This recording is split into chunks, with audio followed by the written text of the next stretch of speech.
Doctor, હવે મારો સવાલ એ છે કે કોઈ ડાયાબિટીસનો દર્દી છે, એને હૃદયરોગની શરૂઆત થઈ છે એવું કઈ રીતે જાણી શકે? તેના લક્ષણો શું છે? ચોક્કસપણે મેં જેવી રીતના વાત કરી કે આપણે અત્યારે બંને સ્પેશિયાલિટી અલગ અલગ છે. હૃદયને જાણવાવાળા ડૉક્ટરો અલગ છે, એમની ટ્રીટમેન્ટ કરવાવાળા ડૉક્ટર અલગ છે, ડાયાબિટીસની ટ્રીટમેન્ટ કરવાવાળા ડૉક્ટર અલગ છે.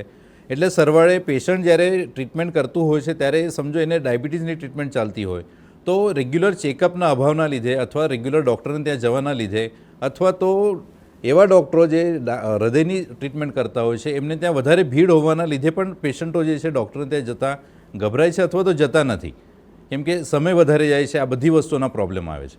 તો એવા સમયે હું ચોક્કસપણે બતાવવાનો પ્રયત્ન કરીશ કે જો સમજો આપણે ડાયાબિટીસની ટ્રીટમેન્ટ કરતા હોઈએ અને સરવાળે ડાયાબિટીસને વ્યવસ્થિત ફોલોઅપમાં રાખીએ, આપણે યોગ્ય પરીક્ષણ કરતા હોઈએ છીએ, જેવી રીતના મેં વાત કરી કે ડાયાબિટીસના પેશન્ટોની અંદર ચરબીનું પાચન પણ બરાબર ના થાય તો ચરબીના જે ટેસ્ટ છે એ ચરબીના ટેસ્ટ આપણે સમજો સમયસર ના કરતા હોઈએ, જેની અંદર એક લિપિડ પ્રોફાઇલ કરીને ટેસ્ટ આવતો હોય છે.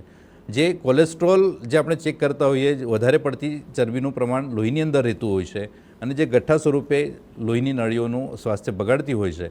તો એ લિપિડ પ્રોફાઇલ સમજો ટેસ્ટ આપણે કરીએ સમય પર તો આપણે કહી શકીએ છીએ કે હવે લિપિડ પ્રોફાઇલની અંદર એલડીએલ કોલેસ્ટ્રોલ, જે ખરાબ કોલેસ્ટ્રોલ કહેવાય, એ ખરાબ કોલેસ્ટ્રોલ સમજો આપણું વધારે આવતું હોય તો આપણે કહી શકીએ કે આગળ જતાં હૃદયરોગની શરૂઆત થવાનો ચાન્સ છે અથવા હૃદયની નળીઓ જે છે એ કડક થવાનો ચાન્સ વધારી જાય છે. બીજો એક ટેસ્ટ આવે છે સ્ટ્રેસ ટેસ્ટ, ટીએમટી જેને કહેવાય. હવે ટીએમટી સ્ટ્રેસ ટેસ્ટની અંદર 15 મિનિટ માણસ પેશન્ટે દોડવાનું હોય છે અને એક સિમ્પલ આપણે કાર્ડિયોગ્રામ જેવી રીતના કાઢતા હોઈએ છીએ એવો ગ્રાફ આપણે કાઢતા હોઈએ છીએ. હવે એ દરમિયાન જ્યારે ટીએમટી કરીએ છીએ ત્યારે ટીએમટી સ્ટ્રેસ ટેસ્ટની અંદર એની સ્પીડ ધીમે ધીમે વધે છે અને ધીમે ધીમે એની ઊંચાઈ વધે છે. એટલે આપણે આર્ટિફિશિયલી એને લોડ આપવાનો પ્રયત્ન કરતા હોઈએ છીએ.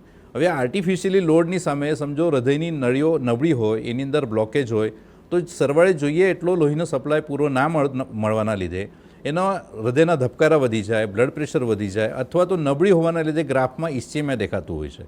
તો સરવાળે હું એવું ચોક્કસપણે કહીશ કે આ બે મહત્ત્વના જે ટેસ્ટ છે એ ટેસ્ટ ઉપરથી આપણે એવું સાબિત કરી શકીએ છીએ કે આગળ જતાં હૃદયનો ડેમેજ થવાનો ચાન્સ વધારે છે.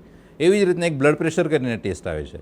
આપણે બ્લડ પ્રેશર જે માપીએ છીએ એમાં એમ્બ્યુલેટરી બ્લડ પ્રેશર મોનિટર, એટલે 24 કલાક દરમિયાન આપણે સમજો બ્લડ પ્રેશરનું મશીન બાંધી દઈએ અને 24 કલાક દરમિયાનની આપણી જે એવરેજ ખબર પડે બ્લડ પ્રેશરની, તો એના ઉપરથી આપણે ચોક્કસપણે કહી શકીએ કે આપણી બ્લડ પ્રેશર જે છે એ સ્ટેજ 1 છે, સ્ટેજ 2 છે કે સ્ટેજ 3 છે.